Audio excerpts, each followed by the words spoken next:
Okay, so you think we live in Satan's little season?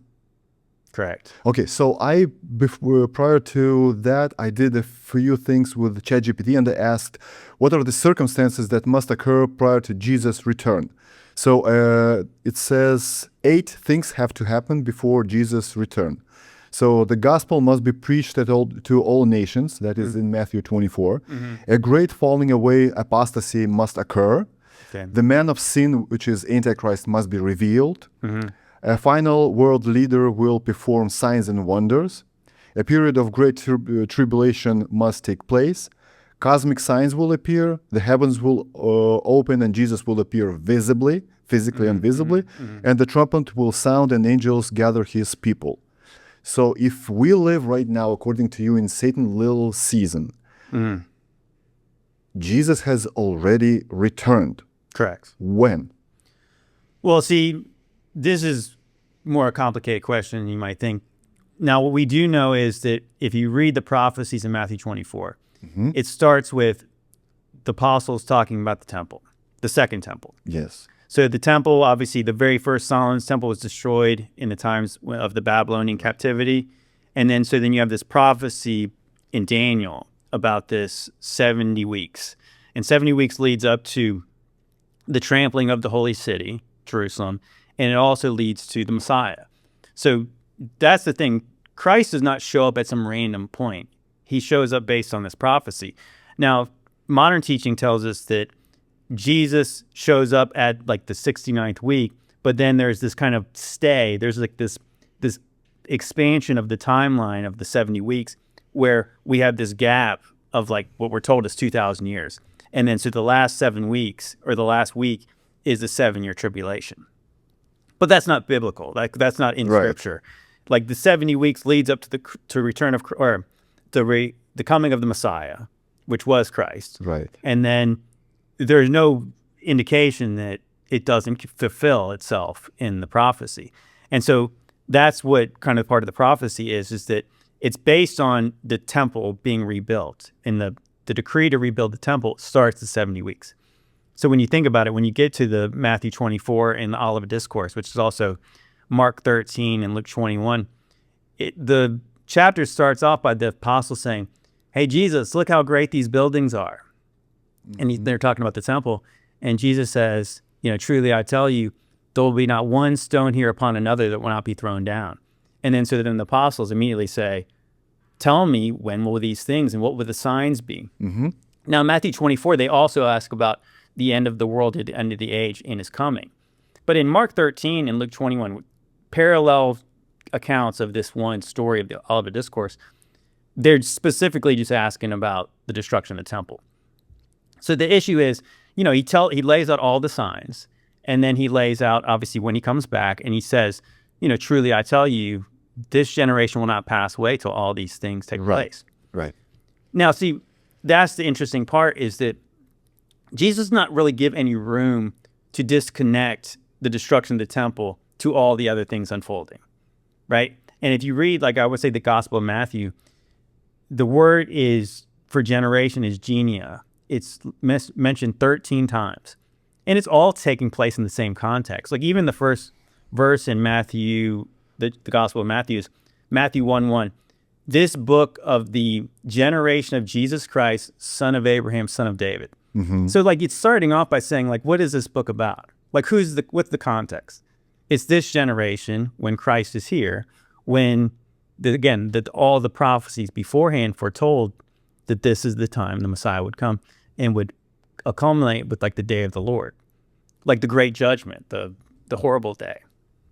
So I think that's the interesting part, knowing that you even have in the book of Revelation, you have this specific number of times of like Jacob's trouble or the times of the Gentiles is 1,260 days, or it also mentions 42 months. Well, the Jewish-Roman War around 70 AD, from 66 to 70 AD, was 42 months. And it finished with the destruction of the temple and just the destruction of Jerusalem altogether, like destroying all the temples. So, so it's not me who's saying that Jesus is coming back at that time. He was. And if you read all the other gospels, or not the gospels, but the epistles, the letters from Peter, Paul, John. What Peter says, the end of all things is at hand. Paul's telling people it's better not to get married because the end of all things is at hand. Or he says that the world as we know it's going to end. John says it's the last time. It's the last hour. So like the letters are indicating what Jesus told them in the Olivet Discourse, is that all these things would take place before the generation passes. But when was the book of Revelations written? What year?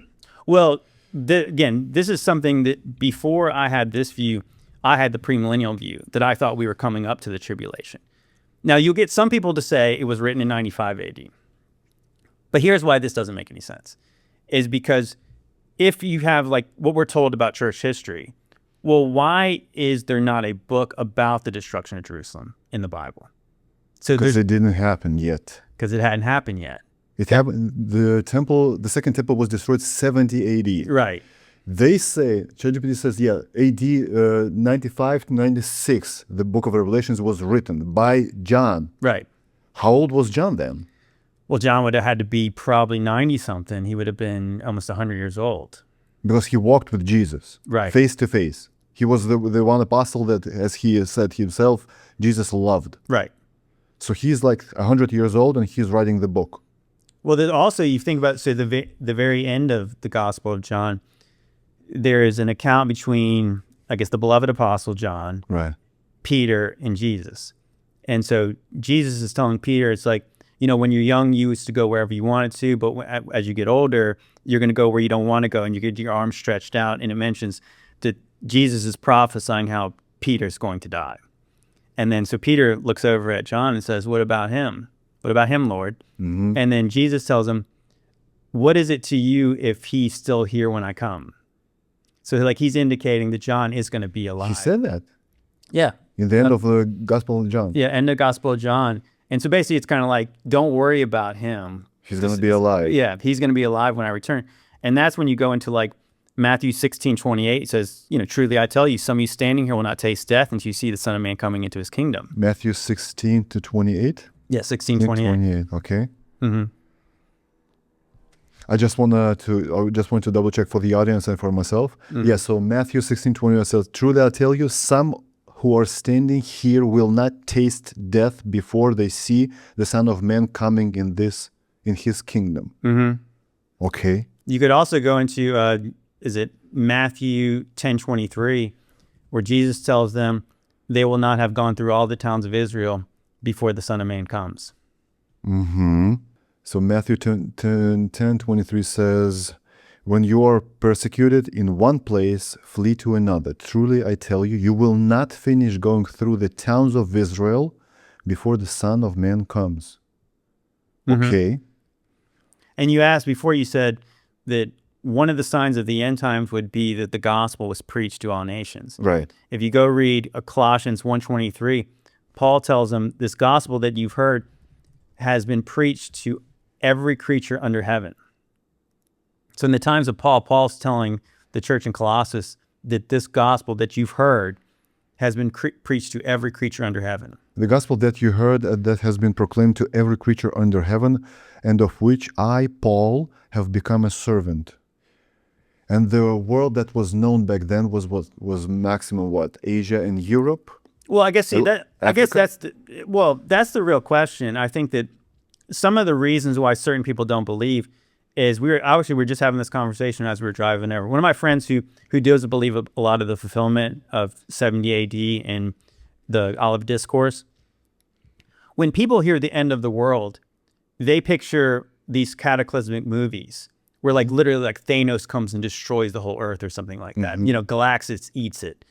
But the earth was destroyed in the days of Noah, right? Right. But did the earth end? No. No, it started again. Yeah. So it mentions in Peter, it says that, yes, this time where there was water stored up in the firmament and obviously to flood and destroy the antediluvian world, this time it's fire. Well, there's evidence that things have been burned up, but people in their mind picture the whole earth being gone when the end of the world happens. Right. But Jesus tells the apostles that this will be the worst tribulation the earth has ever seen or ever will see. So he's indicating that then obviously time does go on after that. So it's not literally the very end, because even if you think about the kind of the modern view of the premillennial view, there's 1,000 years afterwards. Does Christ come down and resurrect saints to rule over ashes, or is there a world to rule over? Because so for the audience that don't know, if you read the book of Revelation, it says that when Antichrist comes into place and Jesus Christ returns, he defeats the Antichrist, which is the beast, he defeats the false prophet, and he reigns for 1,000 years, which is a millennial era, right? Right. And during that period of time, we still live on earth. And only after he creates the new heavens and the new Jerusalem, the new earth. Right.